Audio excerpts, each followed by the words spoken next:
আসসালামু আলাইকুম। একটা নতুন রেসিপি নিয়ে চলে এসেছি। পাতা চমচম বানিয়ে দেখাবো, আপনারা দেখতে থাকুন আমি কিভাবে বানাই। তার জন্য এক বাটি ময়দা নিয়ে নিলাম। এখানে ময়দার সঙ্গে 30 টাকার পাউডার দুধ নিয়ে নিয়েছি, এইখানে দিয়ে দেবো।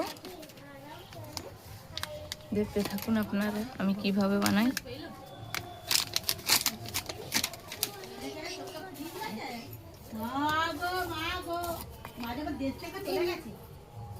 অল্প বেকিং পাউডার দিয়ে দিচ্ছি,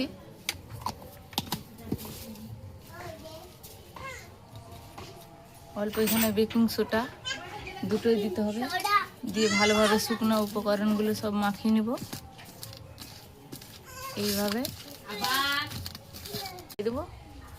গায়ে ঘি আপনারা সাদা তেলে দিতে পারেন, সবই হবে।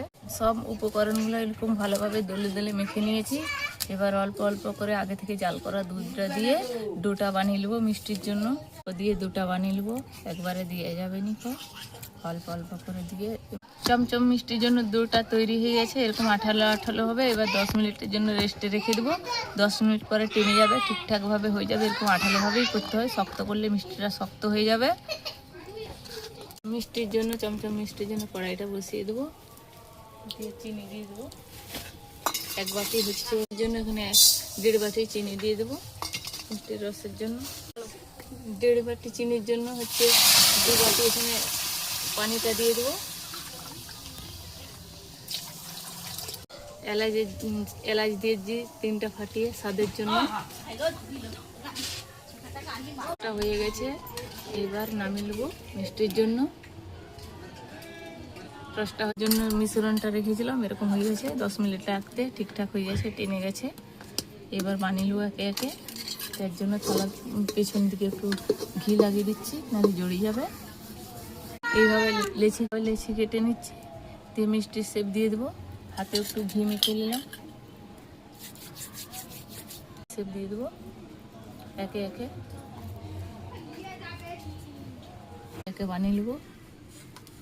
বলুন, মিষ্টিগুলো পাকানো হয়ে গেছে, পাতা চমচম মিষ্টি। এইভাবে একটু হাতে করে চেপটি দেবো, তাহলে অনেক ফুলে যায়। তাহলে হালকা ফুলবে, একটু ছুরি দিয়ে দিয়ে এরকম করে গেঁথে দিতে হবে মিষ্টিগুলা, তাহলে ভালোভাবে ফুলবে নি। মিষ্টিটা ছাকার জন্য সাদা তেল দিয়ে দেবো। কড়াইটা সাদা তেলটা দিয়ে দিচ্ছি। ভাবে তেলটা হয়ে গেছে, বেশি গরম করা যাবে না। এবার ছেড়ে দিচ্ছি একে একে মিষ্টিগুলো। হালকা তেলটা তাতে দিয়ে দিয়েছি, এরকম উঠে গেছে বুদবুটি। মিষ্টিটা ভাজা হয়ে গেছে এরকম লাল লাল করে। এবার উঠিয়ে রসে ডুবে দেবো। গরম গরম তুলেই রসে দিয়ে দিতে হবে। ছেঁকে নিয়েছি, এবার মিষ্টির রসটা আগে থেকে বানিয়ে রেখেছিলাম, তাই ডুবিয়ে দিলাম, দিয়ে দিলাম। এবার ঢেকে দিচ্ছি, দিয়ে আবার বাকি মিষ্টিগুলো তেলে ছেড়ে দেবো। মিষ্টিটা কত সুন্দর রস ঢুকে গেছে, দেখুন বন্ধুরা, কত সুন্দর নরম তুলতুলে হয়েছে। গরম একটু ভেঙে দেখাচ্ছি একটা প্লেটের মধ্যে তুলে নিলাম। কত সুন্দর পারফেক্ট মিষ্টিটা হয়েছে, পুরো দোকানের মতন, পুরো দোকানের মতনই হয়েছে। একটা ভেঙে দেখাচ্ছি কত সুন্দর নরম হয়েছে।